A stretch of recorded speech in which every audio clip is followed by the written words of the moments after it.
यह तो बहुत ही रोमांचक और दिलचस्प विषय है। चलिए, मैं आपको एक मध्यम लंबाई की, दिल छू लेने वाली और सिनेमाई तरीके से भरी कहानी सुनाता हूँ। इससे शुरू करता हूँ इस जिज्ञासु शुरुआत से। रात का साया, दीवारों का रहस्य। शाम का वक्त था। सूरज अपनी लालिमा के साथ धीरे धीरे कहाँ खो गया, इसका अंदाजा भी नहीं लग रहा था। उस वक्त को मैं अपने उस घर में महसूस कर सकता था जहाँ इस कहानी का सारा रंग बाकी है। रात के अंधकार में जब सारे घर में खामोशी छाई होती, तो उस घर की दीवारें मानो अपने आप में एक रहस्य हो उठती थी।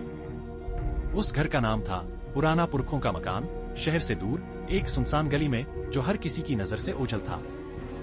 यह घर मेरे दादाजी का था, जिन्होंने अपने बचपन का ज्यादातर वक्त इसी घर में बिताया था। जब से मेरी परदादी का निधन हुआ, तब से यह घर वीरान पड़ा था, पर अंदरूनी खामोशी के पीछे एक अजीब सा डर भी था। मेरे पिताजी ने उस घर को बेचने का फैसला किया था, पर मुझे अंदर ही अंदर उस घर का जादू पहले ही परोस था। मुझे पता था वह घर चुकता नहीं, बल्कि बातें करता है हर रात। रात का पहला साया, मेरी पहली झलक उस रात खिड़की से बाहर बैठकर पेड़ की शाखाओं को झिलमिलाते देखा तो चांद ने अपना आंसू गिराया।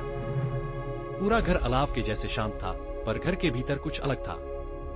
जैसे अंदर बहुत पुराने ख्वाब भी रात भर जिंदा रहते हैं। धीरे धीरे रात का साया मेरे कमरे के पास आया। कमरे में हल्की सी ठंडक और एक अजीब सा सन्नाटा। मुझे लगा जैसे कोई मुझे देख रहा हो।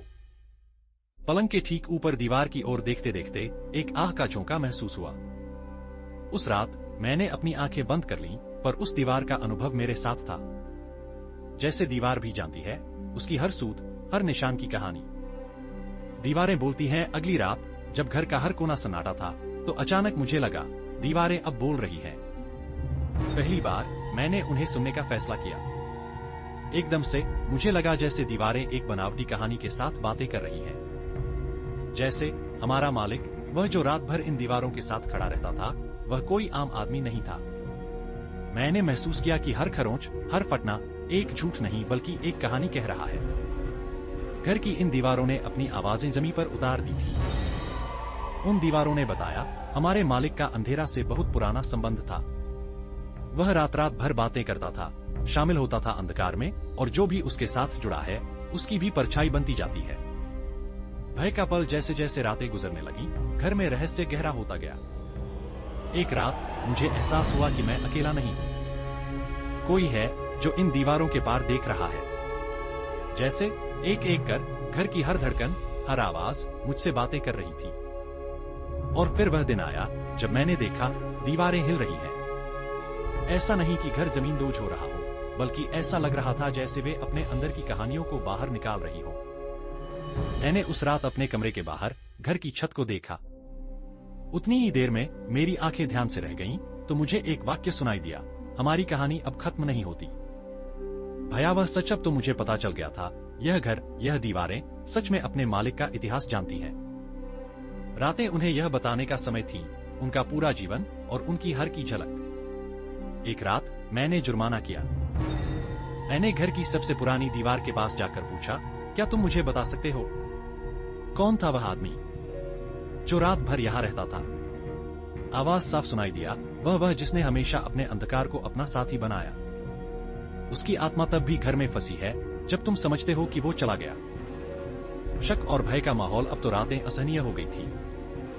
हर रात दीवारें बार बार झूठ बोल रही थी, कभी हंसी, कभी रुलाई। अब तो जैसे घर का हर कोना अपने पुराने जख्मों को मिटाने की कोशिश में था।